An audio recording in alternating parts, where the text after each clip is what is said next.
Olá pessoal, tudo bem? Meu nome é Nilson Juba, estamos aqui em mais um episódio do Juba Talks. Seja muito bem-vindo e inscreva no canal, ative o sininho, dá like e comenta aqui. E hoje eu estou aqui com uma convidada, a Solange Freitas, ela é fisioterapeuta e ela trabalha com dores na coluna. Como assim? Bom, você já vai saber. Seja bem-vinda, Solange Freitas. Obrigada, Juba. Prazer estar aqui com vocês. Então, Solange, se apresenta aí pro pessoal. Meu nome é Solange Freitas, como o Juba falou. Eu tenho 46 anos. Estou na área da saúde já há 18 anos. Sou fisioterapeuta. Eu trato disfunções e alterações da coluna vertebral. Trato reabilitação também pós-operatória de coluna. E todas as disfunções aí. Não, e fisioterapia é um negócio que...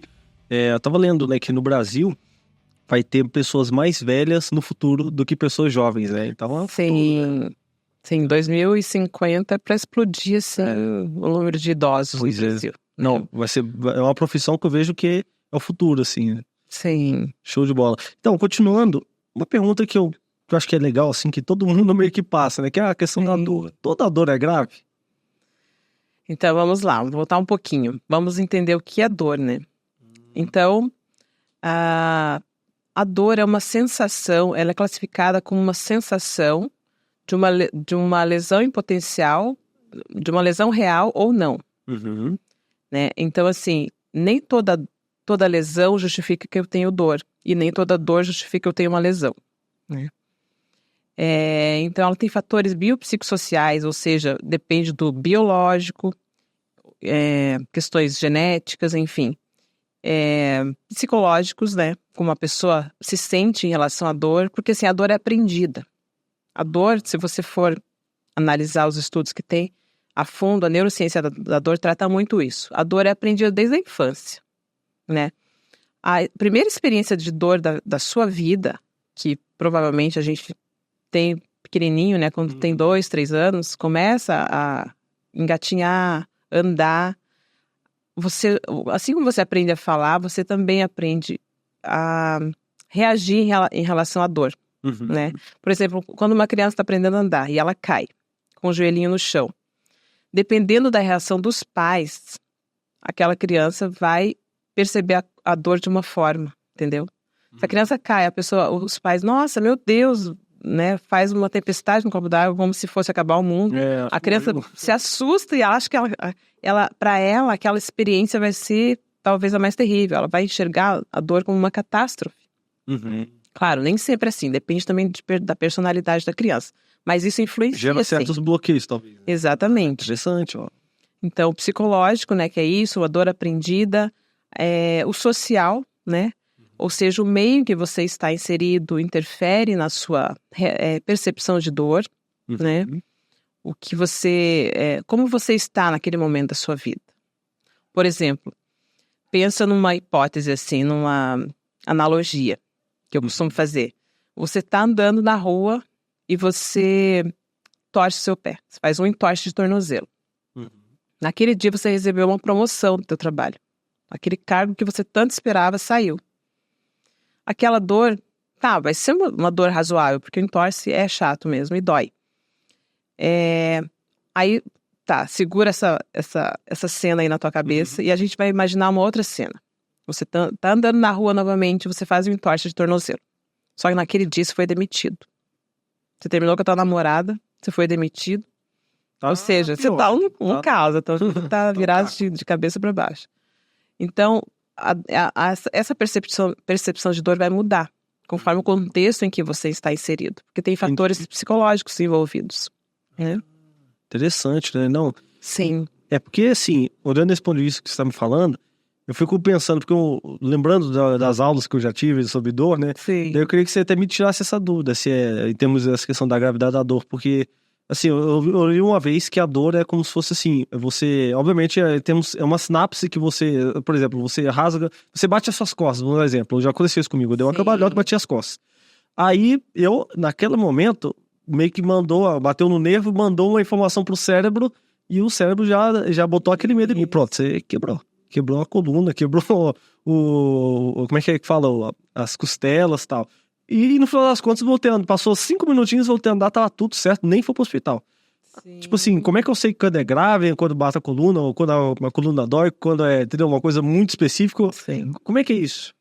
Sim, a dor é sentida pelo cérebro, na verdade, né? É um estímulo, é uma resposta de um estímulo que o cérebro te dá. Então, você tem neurotransmissores que enviam por sinais para a tua medula essa informação. Por exemplo, bati o meu nervo aqui, o nervo do cotovelo, que é esse nervo que mais dói aqui, né? Quando você bate o cotovelo, dá até um choque. Quase morre, né? Dependendo da situação. Sim.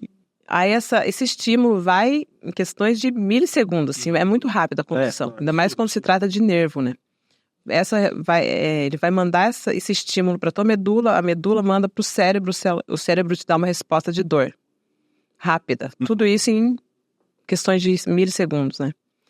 E ele vai dar uma resposta de dor. Você vai sentir a dor, mas nesse caso a dor não vai ser grave, né? Porque foi só uma batida, foi só um trauma ali leve, vamos dizer assim. Agora, claro que existem dores que são graves, né? Por exemplo, fratura, né? Ah, não, daí é um contexto mais... Você chega a fraturar mesmo a perna, a coluna, enfim, depende do trauma que você sofre. Aí você tem perda de movimento, você tem alguns sinais que te indicam que a coisa é mais grave, que deve, né? Deve procurar um médico daí. Não, é complexo, não. Isso daí e aí a questão, igual eu falei, eu dei essa cambalhota, até aí tem gente que levanta. Aconteceu uma vez comigo, olha que bizarro. Há muitos anos atrás eu tinha uma dor na coluna que era pontada, assim. Eu levantava, tomava uma pontada. E isso começou quando eu carreguei uma super caixa que era muito, muito pesada. Devia ter uns 50 quilos. Não sei, era mais até. Só que eu levantei do jeito errado, entendeu? E eu tive essa dor por anos, entendeu? Dor por causa daquele dia. Então, assim, hoje em dia eu já não tenho mais essa dor, entendeu?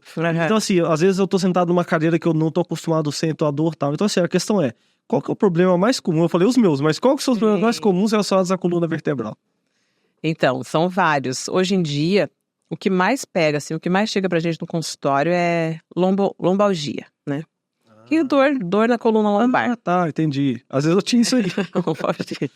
Muita gente tem esse problema, né? Enfim. Daí tem hérnia de disco, existe estenose de canal. Estenose de canal, só para você entender, o pessoal de casa, é um estreitamento desse canal. Tá vendo que aqui tá a coluna vertebral, né? Ó, aqui tem uma vértebra, aqui tem outra vértebra, no meio passa o disco intervertebral, que é um amortecedorzinho ali, né? E por aqui saem as raízes nervosas, né? Aqui dentro a medula e aqui são as raízes nervosas. Na estenose de canal, há um estreitamento desse osso, um crescimento anormal do osso, e aí ele acaba apertando aqui a saída desses nervos, né? Pelo forame. Então, isso causa muita dor. Muita dor. E esse é um dos casos que a gente até acaba... Em muitos casos, a pessoa não melhora com a fisioterapia e acaba indo para um procedimento cirúrgico mesmo. Quando é algo mais grave. Em alguns casos, na maioria dos casos, ainda bem que a gente consegue resolver, né? Eu digo assim, 90% dos casos de dor lombar não são graves. Isso eu falo para os pacientes todos os dias, né? Porque as pessoas têm muitas crenças, né? Muitas crenças limitantes, assim, né? Que acabam engessando elas e fazendo com que elas não se movimentem, com que a coluna fique mais rígida ainda, porque elas entendem que se movimentar vai ser pior. E é o contrário, o movimento é vida, né, que a gente fala. O movimento só traz benefícios, o exercício só traz benefícios. Mas claro, a gente entende que quando a pessoa está com dor, ela não quer se mover, mas muita pela ignorância, no bom sentido, assim, de ignorância de não saber, né? Muitas vezes ela não se movimenta porque ela não sabe o que está acontecendo, então ela poupa aquela coluna, né? Então esse é um dos mitos aí que a gente tem que desmistificar. Bacana, bom saber isso daí, porque realmente, acho que pelo conversando contigo aqui, já percebi, então. Tive dor na coluna, não é pra ir né? Claro que o médico é importante, caso você teve uma situação, um acidente e tal. Mas, tipo, tive uma dor na coluna, procura um fisioterapeuta, né? Sim, o profissional fisioterapeuta, ele é um profissional de primeiro contato, né, hoje em dia. A fisioterapia evoluiu muito, evoluiu demais. E, assim, então vamos voltar um pouquinho. Se a gente pensa que 90% dos casos de dor lombar, de lombalgia, não são cirúrgicos, por que eu vou ao médico? Né? Claro que a primeira impressão que a primeira reação da pessoa é ir ao médico, né? Só que o que acontece? Você chega lá no médico e a primeira coisa que ele vai te mandar é fazer o exame da coluna. Ressonância eletromagnética, né?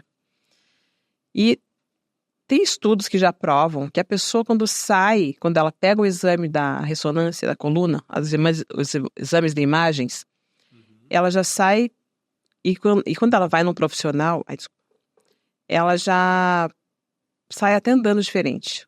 Dependendo do que o profissional falar, às vezes nem precisa ela chegar no profissional. Ela vai ver o exame de imagem lá, ela vai ver estenose abaulamento do disco. Abaulamento é só uma desidratação, assim. Porque o nosso disco vai perdendo água com o tempo, né? Ele é líquido. Então, Tem um líquido, quer dizer, em volta. Exato. Ele é puro colágeno. Isso. Então, com o processo de envelhecimento, a gente vai perdendo colágeno naturalmente. A partir dos 25 anos, a gente já começa a perder colágeno, né?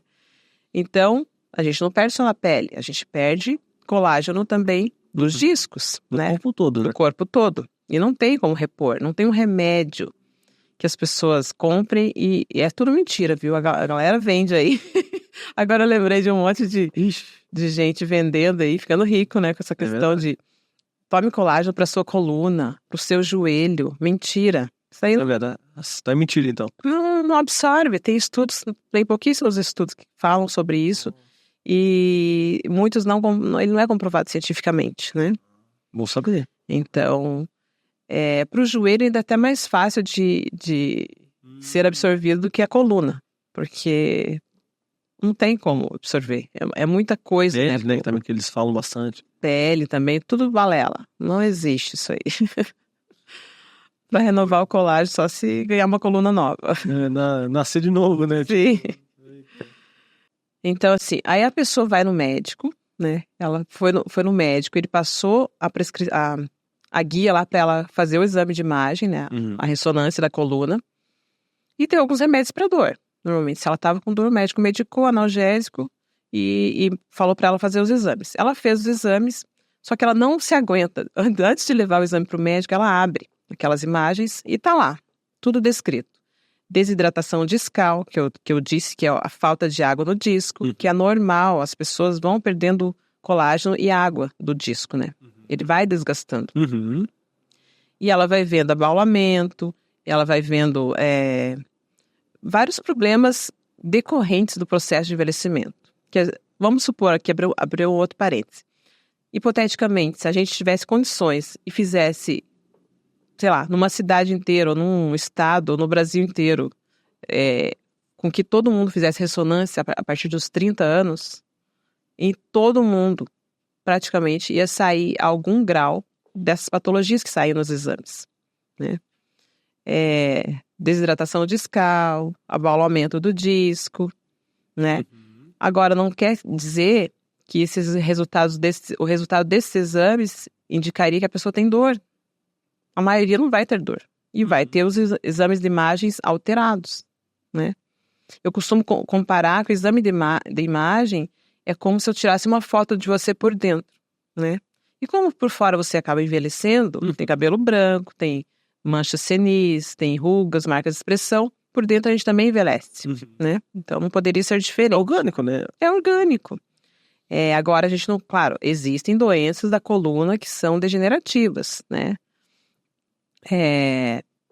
Complexo disco osteofitário, uma delas, né? Esse nome grande aí, que é uma doença degenerativa e a pessoa provavelmente vai acabar fazendo uma cirurgia, né? Vai ter que acabar fazendo cirurgia para melhorar mesmo, porque ele não melhora.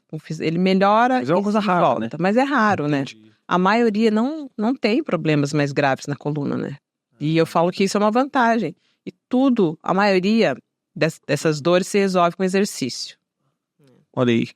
Para ver. E se for pensar nessa questão, por que não consultar um fisioterapeuta se você tem dores na coluna? Um fisioterapeuta que tenha conhecimento sobre a coluna vertebral, que seja especialista em dor. Vai poupar o teu trabalho de ir ao médico, vai poupar... Gasto. O cara já vai gastar com remédio. Exatamente. Já vai gastar com o que você falou da ressonância, isso daí. Sim. Se o cara não tem plano, já é. Vai te dar um estresse, né? Enorme. Só de você ficar nesse, né, pra lá e pra cá em médico e pensando esse estresse emocional de achar que tem alguma coisa grave na coluna. Então, hoje em dia a gente tem testes clínicos, porque o exame, assim, como o nome diz, o exame é complementar, né? A clínica é soberana. O que é a clínica? É o exame físico. É o cara tocar a mão em você, fazer testes físicos. Né? O martelinho lá. Braço. Exatamente, os testes de reflexo, os testes neurológicos que a gente faz. Então, a maioria se você tem alguma coisa grave na sua coluna, com esses testes a gente consegue descobrir. E os médicos sérios, eles nem pedem exame. Se eles fazem o exame físico, ele não pede exame de imagem. Eu tenho sorte, eu falei que eu sou instrumentadora cirúrgica, né? Então, eu tenho sorte de trabalhar com médicos excepcionais, assim. Todos os médicos que eu trabalho, sim, eles não super indicam cirurgia, sabe? Não vão indicar uma cirurgia se eles acham que não precisam. E uma vez eu achei muito legal, o médico que eu trabalho, ele foi o que me ajudou a definir a minha profissão. Eu era instrumentadora cirúrgica só na época, né? E aí uma vez eu ouvi um comentário dele assim, eu falei, doutor, tem todas essas pessoas que operam com a gente, precisaria operar mesmo? Ele falou assim, Sol, ele me chama de Sol. Sol, a minha vida é convencer os pacientes que a cirurgia não é a solução. Ele falou assim, daí que ele falou 10% dos pacientes, talvez 5% dos que vão ao meu consultório eu opero, de todos que vêm, né, que consultam comigo, de 5% a 10% eu opero, porque a maioria não tem indicação. É complicado, né? Então, e as pessoas acham que a solução dos problemas dela é a cirurgia. Muitas querem operar. E eu te digo que é complicado, porque quando a pessoa chega para mim com essa ideia de que ela quer operar, eu não insisto muito. Eu converso, né?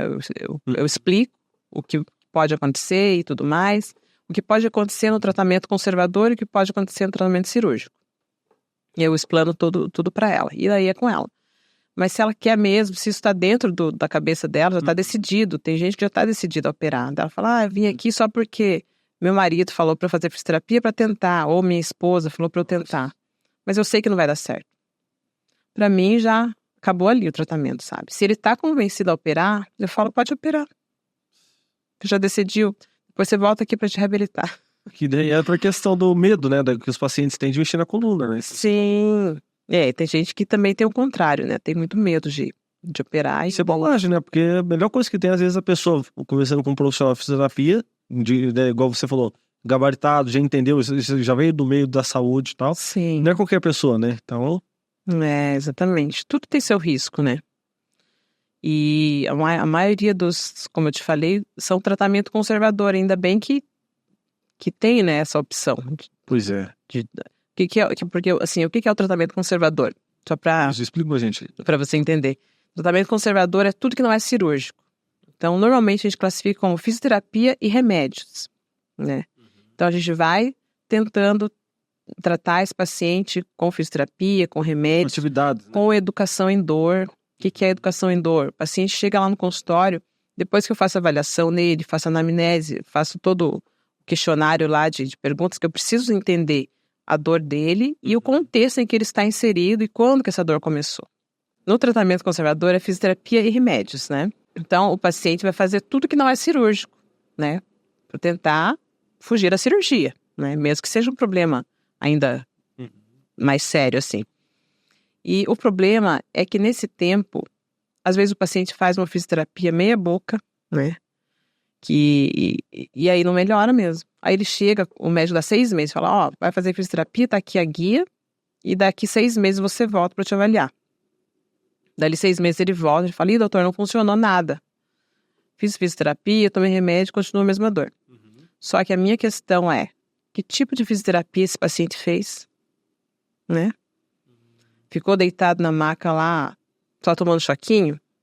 Entendi. Entendeu?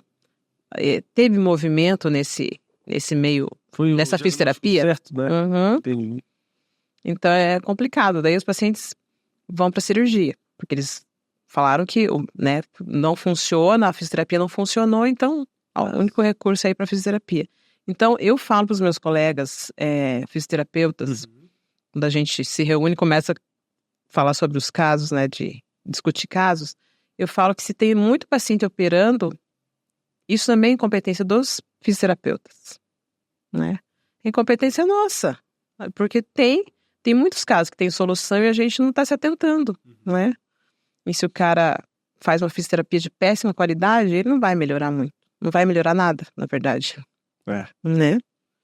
Complicado.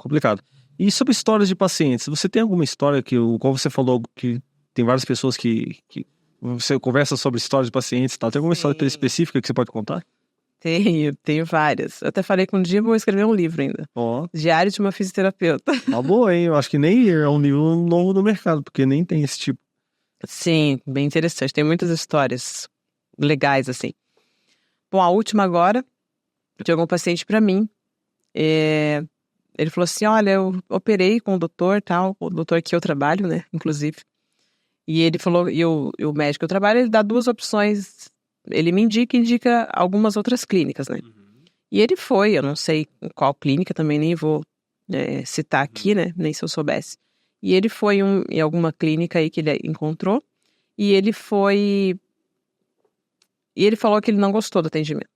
Falou, doutor, posso fazer com você? E veja o horário que você tem pra mim, porque eu não tô melhorando. Ele fez uma cirurgia simples, de hérnia de disco. Então, só para vocês entenderem aqui, a hérnia de disco, ela faz uma compressão do nervo, né? Do nervo que sai da coluna. E essa compressão, causada pela hérnia de disco, ela vai fazer com que o paciente tenha muita dor, né? Essa dor vai correr para a perna. Normalmente, o paciente tem fraqueza, pode ter perda de força, né? Quando vai pisar o pé no chão, dá choque, ou dá pontada, ou dá... Enfim, é bem desconfortável, uma dor, assim, quase insuportável. Nossa. Enfim, esse paciente, ele fez a cirurgia de hérnia de disco. Ficou super bem, do ponto de vista da dor da coluna e irradiada, essa dor que corria para a perna, acabou. Que bom. Só que ele ficou com um déficit, né? Que a gente fala assim, um resquício de reflexo do nervo ali. Ele sentia uma dor nos dedos. Ele ainda sentia? Ainda nos dedos dos pés, porque o nervinho que sai da coluna, ele dá comando para a perna inteira, né? Até o dedão do pé lá. Então ele sentia que estava meio enroscado ali, ele falava assim, tá meio enroscado esse dedo, eu não sei, não tá igual o outro pé, igual a outra perna. Não. Enfim, e aí ele falou assim, eu tava indo na clínica, e eu chegava na clínica, eles me botavam numa maca, a moça me botava numa maca, botava o choquinho lá, e pegava o celular e ia pra lá, me deixava ali, 1 hora. Ele fez, sei lá, 5 sessões, 6. Melhorou nada. 0, assim, nada. O dedo dele continuava enroscando, ele tinha choquinho ali no amortecimento, né, que a gente fala na ponta dos dedos, dos pés. E ele falou assim, eu vi que não estava melhorando, e era uma clínica particular.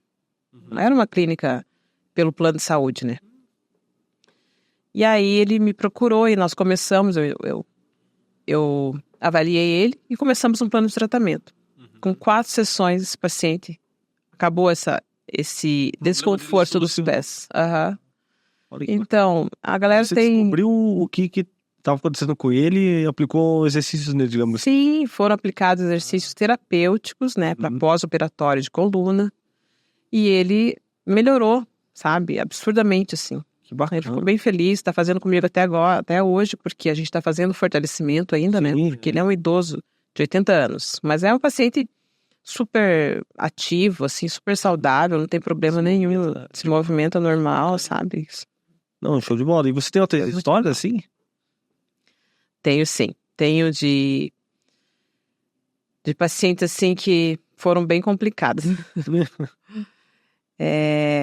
Teve uma que ela tinha muito fator psicológico envolvido, né? Mas entenda, assim, quando eu falo fator psicológico, eu falo isso com muito respeito, porque nenhuma dor é psicológica, tá?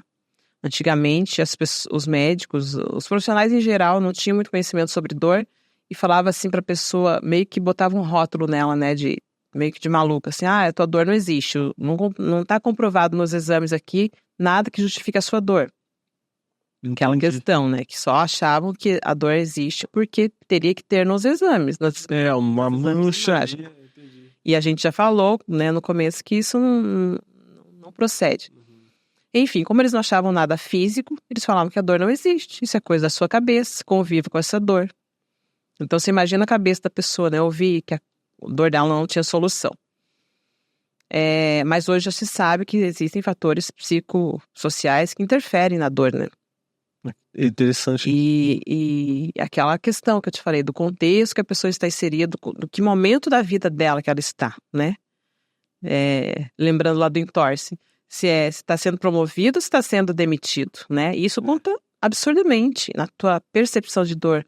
Isso não causa dor, mas ele pode aumentar o nível de dor. Intensificar, exatamente. E existem também fatores de dores crônicas, né? Que a gente sabe que também é uma outra história. Daí envolve outras questões. É um distúrbio.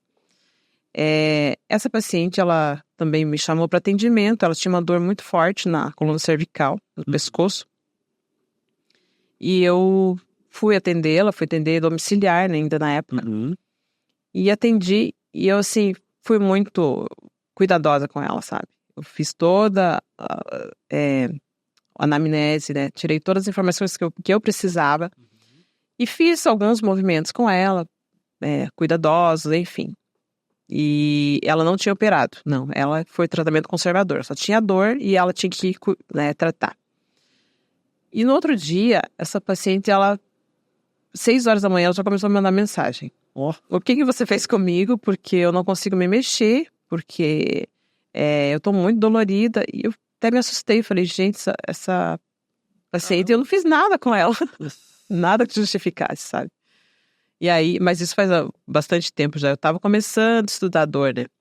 Aí eu descobri que ela era uma pessoa que tinha dor crônica. Ou seja, a dor dela estava tão enraizada no sistema nervoso central que eu gosto de comparar assim, sabe esses sensores de apartamento que você sai do teu apartamento, ele liga a luz, né, do corredor. Sei. E você fecha a porta, ele vai apagar. Na dor crônica, seria como se fosse um erro desse sensor. Se o sensor estivesse com defeito, passasse uma mosquinha e ligasse a luz. Entendi. Entendeu? Então, é isso que justificou essa dor exacerbada dela. A ciência entende isso, tá? Exatamente. Já tá em... Evoluiu a ponto da ciência saber que existe uma disfunção, é um sistema nervoso disfuncional. Ela entende a dor de uma forma muito, assim, exacerbada, muito forte, né? Mais do que deveria ser. E na época eu não notei isso, porque eu não tinha estudado ainda, né? Mas mesmo assim, estava no processo. Só que eu fui muito cuidadosa com ela. E ela ficou muito mal de dor. Só que depois eu fui descobrir que essa paciente também tinha um filho que saiu de casa para morar sozinho. E ele cuidava muito dela. Então todos os dias todos os dias ele ligava para ela. Então tinha todo esse fator emocional envolvido, né? Ela queria... É como se ela quisesse o filho perto, entendeu? Entendi. E a dor, ela... conseguia puxar o filho para perto dela. Você conseguiu passar um tratamento legal para ela? Sim, aí eu reformulei tudo que eu sabia, estudei pra caramba, voltei lá, falei, não, agora a gente vai fazer uma outra abordagem, que daí eu já entrei mais com terapia manual, sabe? Tem casos, terapia manual que é massagem. Entendi, mas é uma massagem específica. Sim, específica. Eu fiz alguns cursos que pregam assim, que só o movimento é bom pra todo mundo, mas não é. Tem pessoas que elas querem ser tocadas, sabe? E elas melhoram só pelo fato de ser tocadas. Isso é interessante, porque ela... Personalidades, né? E às vezes ela tá num momento difícil, ela quer ser acolhida naquele momento, né? Então eu fiz um combinado, um pouco de exercício, com um pouquinho de terapia manual, mas eu tinha que tocar nela. Ela era o tipo de paciente que tinha que tocar. E você sabe, quando você tá começando a trocar uma ideia com o paciente, começando esse atendimento, você já tem uma ideia mais ou menos. Sim. Você vai para esse caminho de você ter que fazer. Exatamente. Depende interessante. O contexto que esse paciente está envolvido, está inserido, né? Como que é a família, se ele tem o respaldo da família, ou se a pessoa está se sentindo muito sozinha. Tudo isso interfere na questão da dor, na tua percepção de dor. Interessante, né? Abrindo parênteses, tinha um amigo Tem um amigo, na verdade, ele mora em outro estado, por isso que ele não tem muito contato, mas ele é um cara que eu respeito muito, né? Ele é pai de família e tal. Ele mora com a esposa e tal, mais 2 filhas adolescentes. E aí ele tem uma dor que surge, crônica. E é uma dor crônica há anos. E aí eu vejo, ele é um cara bem careca, sabe? Uma barbona, assim, e aí começa a surgir, assim, as veias dele começam a surgir, assim, ele já foi no hospital, igual você falou. Não tem nada, não tem um câncer, não tem nada. Há anos ele trata disso. E aí, no caso, a solução que ele encontrou paliativa é a alimentação. E ele mudou a alimentação, ele parou de começar as comidas, ele virou uma alimentação saudável. Então foi quando eu conheci ele. A gente fez um trabalho junto, né? Ele tinha um curso lá de alimentação saudável e tal. Sim. E aí eu até ia perguntar se você conhece mais histórias assim que você, cara, não tem solução, mas eu tenho solução. Você tem uma outra história. Esse cara não tinha solução. Se ele tivesse aqui, eu indicava ele pra trocar contigo. Porque eu tenho certeza que ele era tipo essa pegada dessa menina aí. E já tentou choque, já tentou de tudo. Não é assim, né? Então, e aí eu queria saber, se tem alguma outra história? Tenho, sim. Eu tenho uma outra história de um paciente que ele fez uma cirurgia na coluna, ele é um senhor já, mas tinha uma saúde boa, assim, né? Saúde geral boa. Fez cirurgia na coluna, nós fizemos a reabilitação, e ele não evoluía, sabe? Ele não tinha dor. Ele não tinha dor. Só que a gente começou... Movimento, no caso dele, o problema? Movimento, com exercícios. Comecei a fazer os exercícios. Não, o problema dele era de dor ou problema de movimentação? O que você explicou, que você falou que ele não tinha tanta dor? Ah, não, ele não tinha dor. No pós-cirúrgico ele ficou zerado. Acabou a dor dele. Só que, o que aconteceu? Ele não evoluía na questão de força. Ah, tá, entendi. Ele era extremamente magro, sabe? Problemas... Assim, ele tinha 1,80 m, ele devia ter 45 quilos. Não, mas daí, nossa, Bem magro. Cuidado, porque senão, caramba, e era senhor, né? Senhor. Como é que ele ia... E aí eu perguntei, comecei a investigar com a esposa dele, se ele era assim. Ela falou, não, ele emagreceu. Ele emagreceu por causa dessas dores na coluna, né? Depois passou por um processo até encontrar o médico certo. Ela encontrou e operou. E aí ficou bem das dores, só que ele não evoluía, né? Nós começamos com exercício de força, né, pra ele, porque pra você ganhar massa muscular, você tem que fazer 2 coisas, né? Exercício de força, mas exercício de força mesmo, não é facinho, sabe? De exercício assim, né? que você acha assim, que você faz de boxe até, 20 e tá aqui ainda. Entendi. Você tem que fazer força, realmente, pra ver hipertrofia, né? Para o músculo crescer.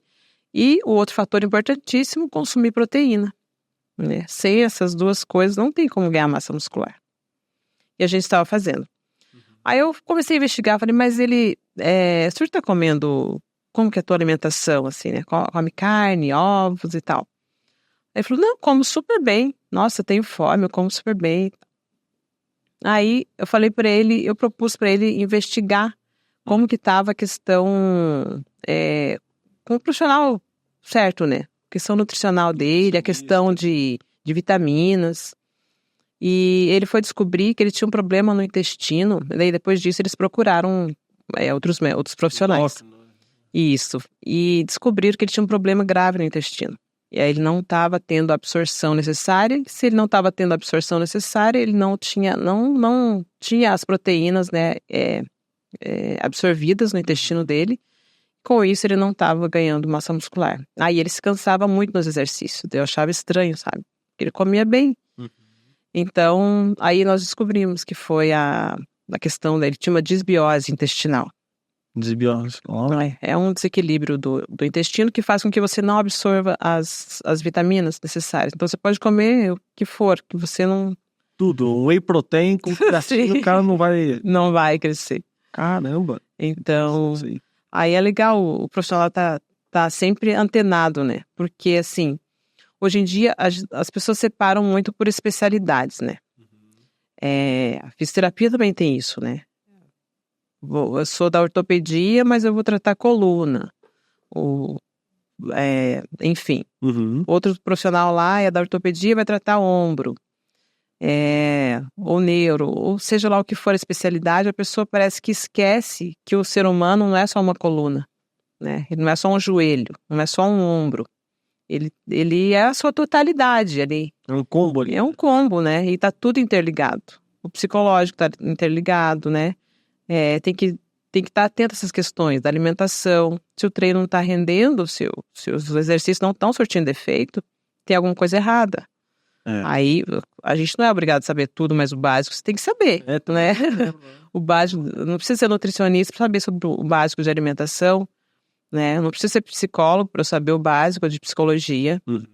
Então, as questões vão se completando e faz com que você entregue o melhor para o seu paciente, cada vez mais. Bacana.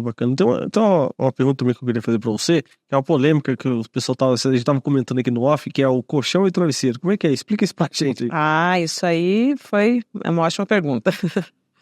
Então, assim, o pessoal vende como se fosse a solução dos seus problemas, né?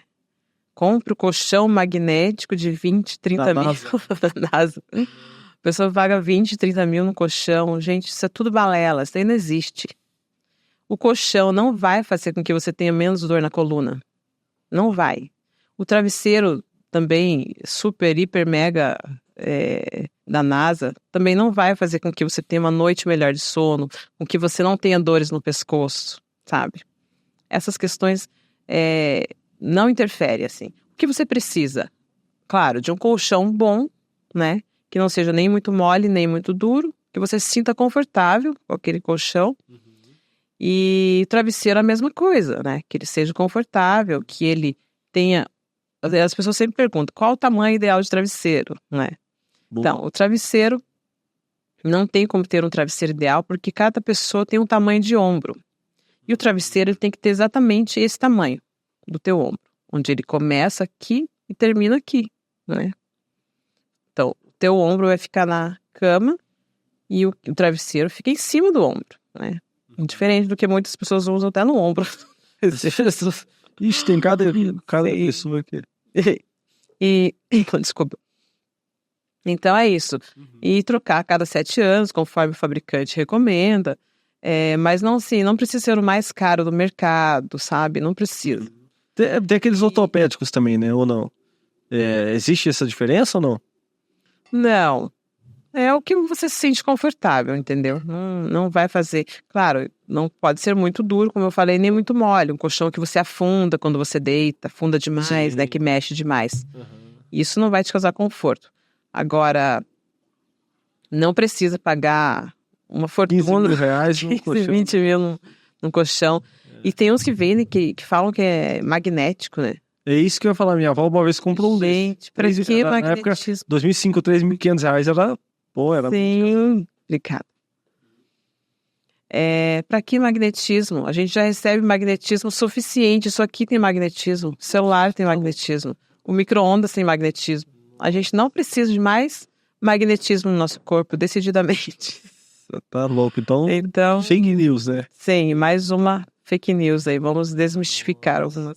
Então, eu até te perguntar também, conectando isso, é a questão daquele, eu tava vendo no Kawaii, uma vez eu até comprei, baratinho, daí eu comprei, R$9,90, falei, vambora, né, não vou perder muito, que é aquele choquinho, não sei se você já viu, que ele é tipo redondinho, aí tem tipo umas abinhas assim que cola, sim. E aí o pessoal comprando de monte, assim, dá até um vídeo de uma criança, o pai colocou no filho e deu, agora pega esse copo, daí o menino não conseguia pegar o copo, o negócio parecia um Walking Dead, assim, o que você fala disso daí? Porque eu sei que o pessoal usa muito, né, na fisioterapia, coisas de choque, tem a ver com isso? Eletroestimulação. Existe que é o famoso TENS, né?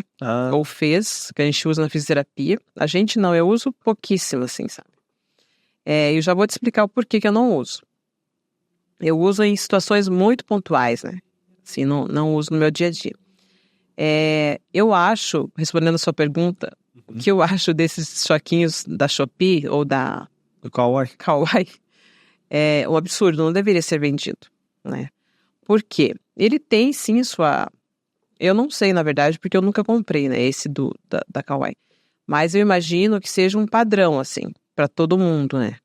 Então, ele não tem como você selecionar os parâmetros, não deve ter muitas opções, né? De você selecionar os parâmetros. E outra, a pessoa não tem como saber o que ela tem para selecionar o parâmetro certo. Que vai conectar com a dor que ela está sentindo. Sim, E existem parâmetros diferentes para dor aguda, para dor crônica, né? assunto específico que você está tratando, né? Para a patologia ali, vamos dizer assim, específica que você está tratando. Não é uma coisa, né? Receita de bolo que dá para todo mundo. Entendi. Agora, puxando para fisioterapia. E eu já usei o eletrochoque, sim, o TENS, o famoso choquinho, né? Que todo mundo usa. Mas eu não uso mais, por quê? Porque para a gente ter algum efeito analgésico no paciente, eu tenho que deixar 45 minutos no paciente. E a minha sessão é 1 hora, de 50 minutos a 1 hora. Então, se eu for perder 45 minutos da minha sessão para deixar no choquinho, eu acho uma sacanagem, né? Entregar isso para o paciente. Sendo que 45 minutos eu posso fazer muitos exercícios. O cara vai sair... E ele vai sair muito melhor, que eu sei que não tem como dar erro, né? E eu posso usar os exercícios como forma de tratamento, que aliás é o meu carro-chefe, os exercícios físicos. E porque senão, se eu optar pelo choquinho, é uma coisa incerta, né? Eu não coloco, eu deixo de colher todos os benefícios do exercício para estar optando por uma terapia passiva, que a gente fala assim, que tudo que é passivo, já tem estudos comprovando isso, né? Tudo que é passivo, o que é passivo? O paciente deita lá na mesa e recebe, né? Ou seja, pode ser acupuntura, pode ser a liberação miofascial, pode ser tudo que ele ficar parado e só receber o tratamento tem menos eficácia do que o exercício físico. Que é a prática, né? Na verdade, Que é a prática. movimentação. Exatamente. Então, eu uso, claro, eu tenho vários recursos, mas eu uso muito em questões muito pontuais, como eu falei para você, né? Aquele paciente vai funcionar com isso aqui. Entendi. Não, bacana. Mas não uso eletrochoque, assim. Até uso, às vezes, combinado, sabe? Coloco eletrochoque com o movimento. Aí eu acho legal. Que massa. Bacana. E aí, continuando de polêmica, assim, né? Assim, tem muito paciente que vai no consultório e aí o cara fica reclamando do preço. Como é que funciona? Tipo, tem muito disso? Ah, tem. Não muitos, mas uma boa parcela, assim. Principalmente os que vêm pelo Instagram, sabe? Alguns chamam no direct só para perguntar preço, né? Então, é que o brasileiro tem muito que amadurecer ainda, né? Porque, assim, a pessoa paga, sei lá, 2 mil brincando, assim, num tratamento estético, né? Mas quando você fala que o valor da fisioterapia, que seja 1.500 por mês, ele acha absurdo. Um plano de tratamento por 1.500, nossa, que absurdo. Agora, para o Botox, não tem nem o que discutir, né? Elas vão ou eles, né? Hoje todo mundo faz. E sem problema nenhum. Então, há uma desvalorização, né, do profissional. E a solução o cara vai encontrar mais contigo, às vezes, do que com o Fenol que vai morrer, coitado. Sim. Tá pesado. Às vezes o cara tá com uma dor nas costas, ele deixa de consultar o profissional capacitado para isso, né? Porque ele achou o valor caro. E aí ele vai no YouTube, ele busca qualquer exercício lá e faz. Às vezes melhora, pode ser que melhore, porque o exercício tem seus benefícios, né? Às vezes piora. Tem muitos casos que piora e depois vem para mim. Eu conheço muito caso Perol, né? Porque ali é genérico, né? Não teve avaliação, não teve nada no YouTube.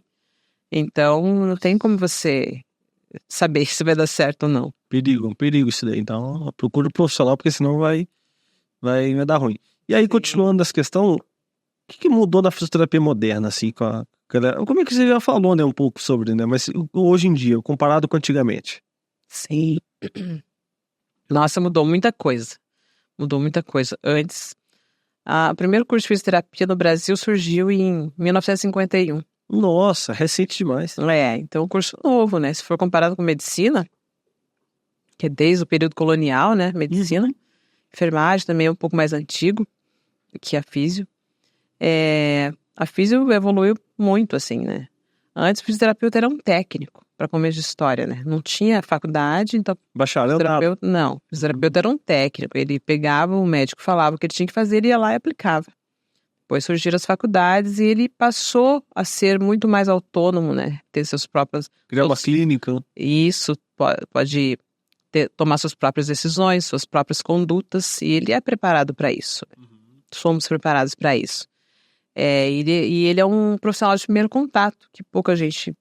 Quer dizer, ainda tem gente que não sabe, né, disso, que é um profissional de primeiro contato. Você não precisa do encaminhamento do médico para você consultar um fisioterapeuta. Entendi. Você pode tranquilamente bater na portinha lá e ir lá pagar a sessão e pronto. Sim, a gente inclusive pode pedir exame de imagem. Tem um acordo no nosso conselho que a gente pode pedir exame de imagem. Né? Bacana, né? Mas claro, como eu falei, nem sempre é necessário o exame de imagem, mas a gente é autorizado, sim. Não, mas é bom saber, né? Sim. E antes não tinha especialidades, né? Antes era mais... tinha os exercícios terapêuticos, tinham terapias manuais, já existiam, eletrochoque. E hoje em dia evoluiu muito mais. Tem as especialidades, né? Hoje tem pediatria, tem neuro, tem traumatortopedia. Para todo gênero. Exatamente, osteopatia, tem dermatofuncional, tem ginecologia. Ah, é? Sim, Caramba, obstetrícia. É bem bacana. De obstetra, né? Sim. Faz trabalho ali mais com grávidas, né? Ou reabilitação gineco. Sim, legal. É muito bacana. Tem muitas vertentes aí da fisioterapia. Não, bacana. Hoje em dia. Em termos de vertentes, até me lembrei também, a acupuntura. Explica pra gente aí. Ela entra na fisioterapia? Como é que funciona isso? Sim. Ela é uma especialidade da fisioterapia também, mas não só fisioterapeutas, né? Médicos também podem ser acupunturistas. É verdade, Sim, ela tem muitos benefícios, a acupuntura. Tudo que é milenário eu respeito, entendeu? Que é uma tradição chinesa, né? É uma técnica chinesa, faz parte da medicina chinesa e é milenar. Então, tudo que é milenar a gente tem que respeitar, né? Se os caras estão aí Pois tá funcionando pra eles. funcionando há muito tempo. Milhares de gente, então... Sim. Mas, assim, quando surgiu, não tinham... A gente tem que pensar que na época que surgiram essas técnicas passivas, que eu te expliquei, eles não tinham tantas opções e nem o conhecimento que nós temos hoje, né? Sobre os exercícios físicos. Então, não tem como não bater naquela tecla de novo. Se for botar acupuntura e exercício, o exercício ganha, entendeu? Exercício terapêutico, prescrito de forma correta, ainda é melhor. Mas essa coisa de enfiar agulha. Mas, exatamente. Sim, aí tem uma outra questão, tem outra técnica que eu gosto muito, que não é acupuntura, mas é com a mesma agulha da acupuntura. Que porque tem alguns pontos gatilhos, tem paciente que tem, mesmo com exercício você não consegue, sabe, desativar esses pontinhos. São tipo uns nozinhos que ficam no músculo. E você tem a opção de fazer manual e você tem a opção de fazer com alguma terapia, outra terapia, né? Eu gosto de usar a agulha do dry needle, que se chama essa técnica, que é a mesma agulhinha da acupuntura, só que você vai direto no ponto e você fica fazendo mexendo ali, fazendo estímulos. Onde o paciente tiver dor. Isso que é legal. A diferença dele para a acupuntura eu já tenho os meridianos, que a gente chama, que são os pontos certos. Que tem no corpo humano. Isso, que é da medicina tradicional chinesa, né? O dry needle, não. Eu vou apalpar ali o paciente para ver onde que dói e eu vou diretamente no ponto da dor e desmancho. Cara, com a agulha. Aí, isso é interessante. Isso é muito legal. Parado, você fica se mexendo, então Não, eu fico mexendo. É passivo também ou não? É passivo, só que assim... Eu tenho movimentação, né? Sim, mas o que eu faço? Eu não sou totalmente contra as terapias passivas. Eu te falei que existem estudos que falam... Legal, é bom porque na minha cabeça eu coloco em caixa. Ó, esse aqui é uma categoria, esse aqui é outra. Sim. Eu perguntei. Mas o que eu faço? Eu não deixo de usar o exercício para usar o dry needle, jamais. Até porque esse agulhamento a seco, a gente faz em 5 minutos. Eu não vou perder muito tempo da minha terapia. Você acupuntura que o cara fica tipo a tarde toda, sei lá... Não. Então o que eu faço? Eu faço toda a técnica... uso o recurso de exercícios primeiro e eu finalizo, quando eu vejo que é necessário, com agulhamento a seco e tenho um resultado assim excelente. Bacana. Continuando sobre a questão da quiropraxia, porque tipo assim, hoje em dia é moda, né? Você vai em qualquer esquina mesmo, qualquer rua assim que você tem de bairro, você tem uma pessoal da quiropraxia. Tem gente boa e tem gente, né, no mercado que às vezes está atazanando o mercado. E aí, o que você tem para dizer sobre isso? Porque você é fisioterapeuta, até a ver com essa questão. Sou fisioterapeuta, sim. Então, a quiropraxia, o fisioterapeuta pode ser um fisioterapeuta quiropraxista. Legal. Médico também pode. Sim, né? sim. O problema é que abriram muitos cursos que pessoas sem formação estão fazendo. E não tem nada a ver com a área de Não. vocês. É uma prática, assim, bacana, que eu acho, a quiropraxia. Porém, não é para todos, né? Não resolve todos os problemas, como nada é para todo mundo, né? E eu não gosto muito dessa questão de você viciar o paciente, sabe? É uma técnica viciante, né? Você começa, você tem que ir 2 vezes por mês, 1 vez por semana, às vezes 4 vezes no mês. Eu gosto de dar poder para o paciente, porque quando eu faço educação em dor, eu explico o problema dele e eu falo que o problema dele às vezes a gente resolve em 1 mês, às vezes em 2, às vezes em 8 sessões, às vezes em 3. Então, eu não sei. Mas depois daquilo, depois que a gente fizer o tratamento, depois ele vai saber o que fazer. Vai saber que o caminho é o exercício físico, né? E então, como se diz mesmo, conhecimento é poder. Então, eu tô te dando poder, te falando sobre o teu problema, certo? E aí, depois disso, você vai remar, andar com as próprias pernas. Você não precisa ficar dependente de mim o resto da vida, como de um quiropraxista. Entendi. Você vai lá, o cara faz o thrust lá, que é o barulhinho, né? Crack. Que todo mundo gosta. E acha que vai resolver todos os problemas. Não é bem assim. Tem casos que pioram. Para mim, já chegaram pacientes que pioraram com o problema. Sim. Tinha uma hérnia de disco, fez um thrust na coluna lombar. O cara morreu. A hérnia rompeu ali. Deus, aí como é que faz isso daí? Então, aí ele foi pra cirurgia. E depois porque você ele vai tentou, ter que reabilitar. ele tratou comigo, nós não conseguimos, porque a dor tava, assim, a dor insuportável. O cara, em todas as posições, estava com muita dor. Aí ele foi pra cirurgia. Nossa. Teve que fazer cirurgia por causa de uma técnica mal indicada ali. Ele não poderia ter feito o thrust ali. E isso é perigoso, porque você imagina se faz na coluna cervical. Pode ficar travado ali, com o pescoço travado, que é muito mais sensível, né? A cervical, as vértebras são muito menorzinhas do que a da lombar. Então, tem que ser com bons profissionais. Profissional. Assim, é um enxugar gelo, eu digo. Não vai resolver o teu problema, né? E outra, por que deixar ajustar a pessoa, deixá-la toda certinha? E tem estudos também comprovando isso, vários estudos comprovam que pessoas com boa postura não quer dizer que ela não vai ter dor. Pessoa, só porque ela tá bem alinhadinha, um ombro do mesmo tamanho do outro, também não justifica, não é preditivo de que ela não vai ter dor, sabe? Então, essa nova visão da fisioterapia veio rompendo muitos mitos, né, hoje em dia. Postura, não se fala mais em postura. Isso até te perguntar, eu lembrei agora que uma pessoa falando, na verdade eu pesquisei na internet esses dias e tava dizendo que você dormir do lado esquerdo é melhor, daí outro do lado direito. E aí, qual que é o melhor lado pra você que é profissional da área? Não tem lado. Nosso corpo tem que estar preparado para dormir de todos os lados, sabe? Interessante.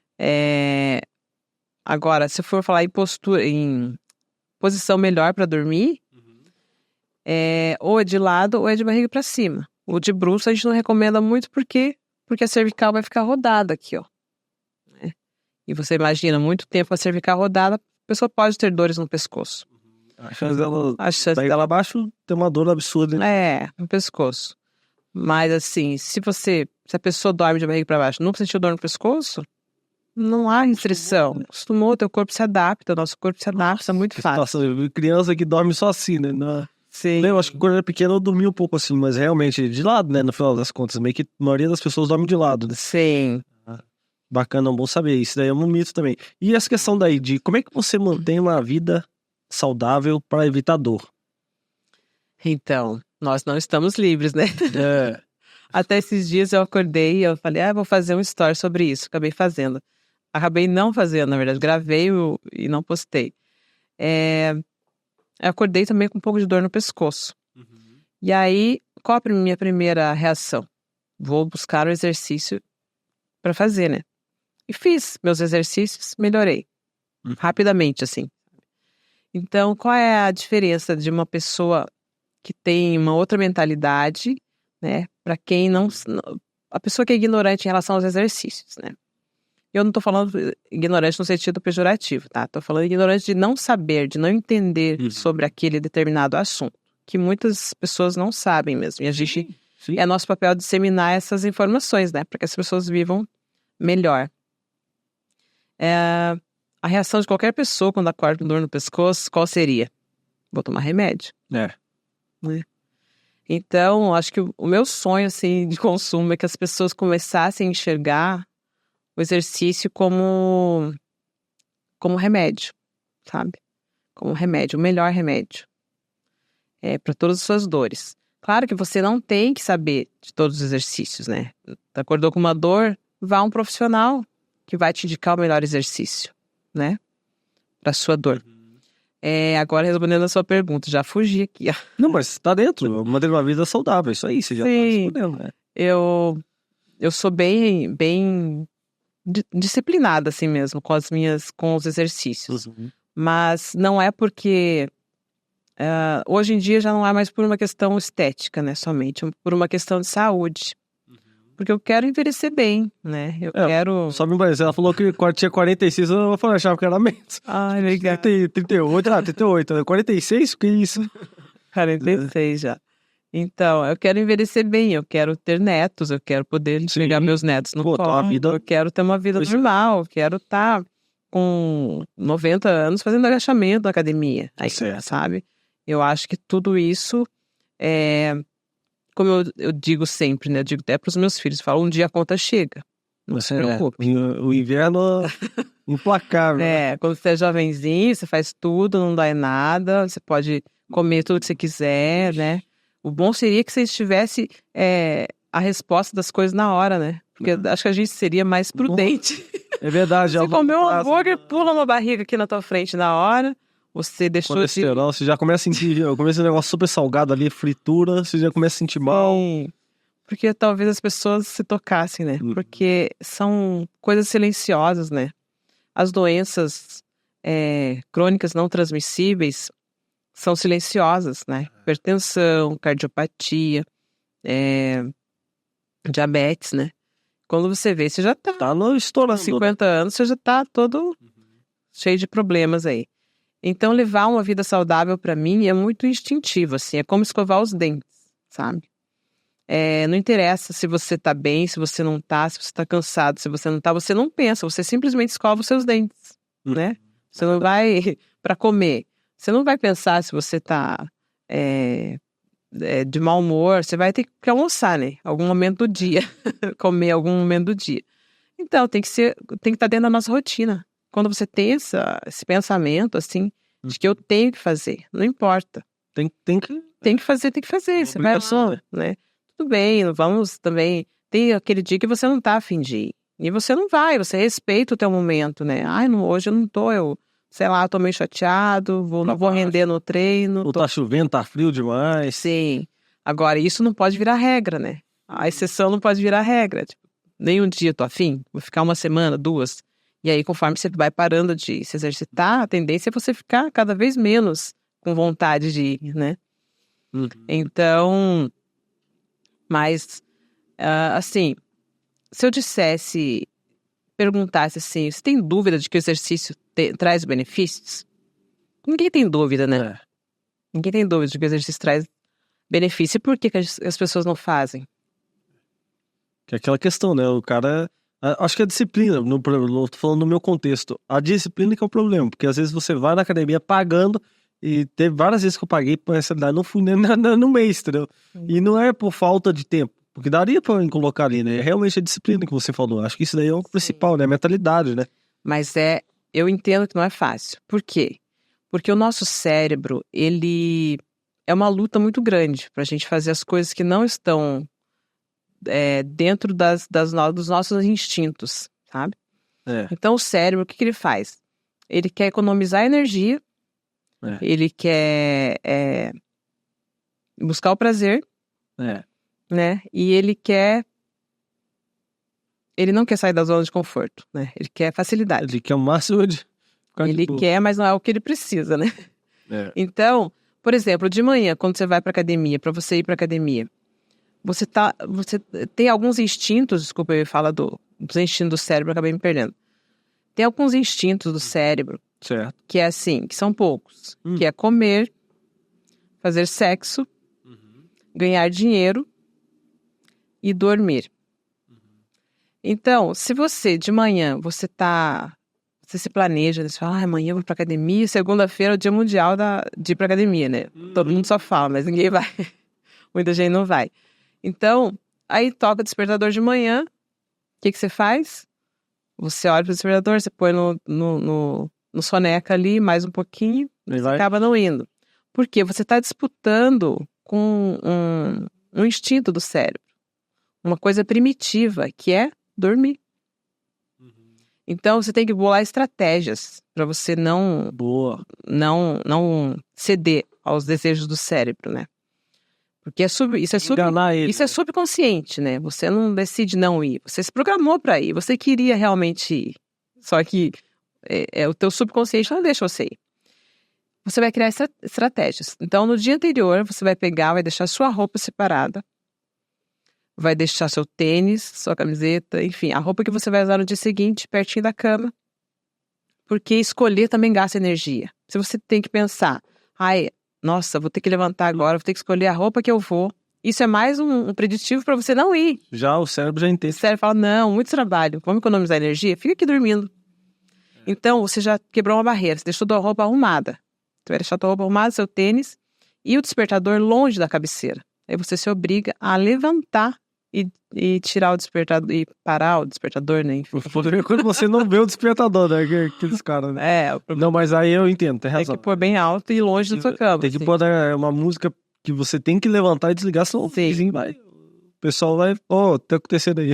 Sim. Entendo, é complicado. Você entendeu? Então você burla ali. Você bola estratégias para que o teu cérebro não te sabote. Porque essa é a verdade. A gente se sabota. Não, porque você está competindo com instintos primitivos. Né? E eles, querendo ou não, o cérebro... Tem até aquela brincadeira, né, que o pessoal fala. Acho que tem um texto, sem religiosidade, mas tem um texto bíblico que fala a luta entre o corpo e o espírito, né? Sim. É literalmente isso, a carne e o espírito, é interessante. Você tem que, às vezes, a carne, ela é boa, é importante ter a carne, porque a carne, ela vai te dar os instintos. Às vezes é importante você comer, às vezes é importante você dormir, às vezes é importante você fazer certas coisas, né? Porque você tem que viver a vida, tem que procriar, tem que ter uma família. Mas, ao mesmo tempo, você não pode ficar só nos instintos. Você tem que ficar também no espírito, naquela questão de você, né, ir pra frente, de você ir pra academia, tem que malhar, ou querendo ou não. Porque, querendo ou não, eu até tava falando isso com uma pessoa, né? Hoje em dia, nós estamos num contexto muito complexo, porque no passado, nós vivemos 2000 anos, nos últimos 2000 anos após Cristo, nós temos o contexto de caça, contexto de trabalhar batendo pedra. Só que nos últimos 150 anos veio a industrialização das coisas e a gente começou a apertar botão, começamos a parafusar as coisas. Então imagine, os corpos humanos não tá entendendo direito o negócio. Então imagine. Então até o pessoal falou, por que hoje em dia você vê ali os influenciadores como Cariani, esses caras todos de academia estão estourados? Por causa que eles estão tomando o lugar daqueles antigos caras que caçavam pro rei, que era o cara que ia pra guerra, entendeu? Daí hoje em dia a turma tá indo pra Smart Fit, entendeu? Então meio que tem que ter Smart Fit. Ela é o instinto humano, né? O cara vai pra guerra? Não, o cara vai pra Smart Fit. Né? Eu achei muito interessante essa analogia. Eu falei, cara, que coisa, cara. Faz todo sentido. É o Coliseu do mundo moderno, né? Sim. Então é interessante. Eu acho que é bom que a gente tá ganhando saúde, não tá matando ninguém, né? É verdade. Mudaram-se as questões. Ajuda. Então, e questão da alimentação. Ninguém tem dúvida de que uma alimentação equilibrada faz bem à saúde, né? E por que a gente não... Gente, eu falo no geral, né? Sim, todo mundo. Por que todo mundo não come alimentos mais saudáveis? Porque tá disputando com o instinto primitivo ali, que é de comer bastante. Porque o caçador-coletor lá, ele não sabia, ele caçava uma caça hoje e não sabia quanto tempo ele ia demorar para caçar outros animais, então a gente tinha que comer muito. É verdade, a gente né? Guardar toda... Então, tudo é reeducação. Então, a gente tem que se reeducar, né? A comer uma quantidade, né? Que supra a tua fome, mas não fica explodindo. Não precisa sair da mesa explodindo. É. Moderação em Tem tudo, né? gente nossa, uma vez eu tava Pode até numa mesa, morrer. aconteceu isso, né? Era um menininho gordinho, e bem gordinho assim, e a mãe falou assim, ó, não, pessoal, não pega muito não, que é pra ele mais, tem ele que tem que comer mais. Só que eu tava vendo um dos cientistas falar, não, peraí, se o cara é gordinho, ele tem que comer menos, porque ele tem comida mais que todo mundo, e eu era bem magrinho, eu que tinha que comer mais que todo mundo. Se fosse lá. Pô, tá errado esse cálculo aí, né? Interessante o que você tá falando, a ciência tem problema isso, é instinto, não tem jeito. Então você tem que criar estratégias para você, né, comer, fazer um prato menor. Existem até estratégias, né, de comer em pratos menores, não comer tomando líquido. Ah, é verdade, isso daí também, que é bom evitar, né? Porque Sim, enche e demora mais pra fazer a digestão, né, o líquido. nossa, imagina, o cara vai sair pra trabalhar, nossa, isso é uma dor de cabeça, né? O cara vai passar o dia horrível, né? Sim. Bacana. Então é isso. Acho que a gente tem que encarar o exercício como parte da rotina mesmo. E a gente tem que ver esse lado, né? Que o envelhecimento tá mudando também. A forma de envelhecer tá mudando. Graças a Deus, né? A minha geração aí, você vê uma geração de mulheres saradas, com 40 e poucos anos, né? É verdade. E que se cuidam, que cuidam da alimentação. E é diferente, né? Das mulheres de 40. Eu até me lembrei agora. Alguém me mandou, tipo meme assim, mas era real. Era um jornal de 1920, não sei, que dizia assim, que tinha pego fogo num incêndio e só tinha sobrevivido uma velhinha de 40. Pra ver, porque a perspectiva... As pessoas se viam menos antes, né? A expectativa de vida era muito menor. Ainda mais subúrbio, né, da cidade. Então, eles falavam, velhinha de 40. Hoje as mulheres de 40... Mas quando tá o novo 30, né, que o pessoal fala. Eu vi uma imagem tipo essa, só que de uma atriz. Uma atriz, ela nasceu nos anos 40, e ela, quando ela tinha 40 na década de 60 ali, né, na década de 80, tinha 40. Uhum. E ela era tipo aquela clássica estética, que hoje é de 60. Sim. Aquela senhorinha toda... Entendeu? Eu falei, cara, tinha 40 e poucos. Eu falei, é interessante, né? Hoje em dia mudou completamente. Sim, mudou. Espero que mude. E muito. Vai prolongando mais, né? Daqui a pouco é o 60, é o novo 50, novos 40. Vai ter aquela coisa, né? Sim. E muito disso graças ao conhecimento, né, que a gente tem. É inevitavelmente o trato idosos também, né? Uhum. E, aliás, essa é uma das áreas que eu gosto também. Mas a dor na coluna pode acometer qualquer pessoa, né? A partir dos 35 anos, até menos. Já tratei gente com 30 anos. 28, Então não tem idade para ter dores na coluna. Teve uma dor ali, pode procurar fisioterapia que a gente trata. Bacana. Show de bola. Então, já que a gente tá chegando na reta final aqui, o episódio muito bom, por sinal, até me surpreendeu, porque a gente conversando aqui vai indo, né, conversa e tal. Então eu gostei bastante, aprendi bastante também. E aí, até como eu comentei, né, tem uma irmã que ela tem fibromialgia, então pra ela é muito bom ir na fisioterapia, vou até indicar também. E aí, uma mensagem final pra galera que tá escutando a gente até aqui, me fala sobre você, sobre suas redes sociais, como te encontrar. A câmera é sua. Então, meu @ é solangefreitas.fisio. Eu atendo no Bigorrilho, na Padre Anchieta. Só chamar no direct ou no link da bio. Tem os contatos lá, tá bom? E uma mensagem final. Eu deixaria assim que acredite, movimento é vida. O exercício, ele é capaz de transformar vidas. Aliás, exercício não, é uma mudança de comportamento, né? A mudança de comportamento sobre a sua vida só depende de você. De fazer as estratégias certas e decidir virar a chave. Virar a chave para viver uma vida muito melhor. Uma vida extraordinária. É possível. Bacana, show de bola. Obrigado, viu, por estar aqui com a gente hoje. Obrigado, agradeço o convite. E eu agradeço vocês também que estão assistindo a gente. E se você quiser procurar também, saber o estúdio aqui, o estúdio da TKVA Filmes, aqui tá aparecendo o @ nosso. Me siga nas minhas redes sociais, @nilson.juba_. E também, repetindo, siga @solangefreitas.fisio. Tá aparecendo na tela aí também. Tamo junto, pessoal. Muito obrigado. Até mais. Tchau, gente. Valeu.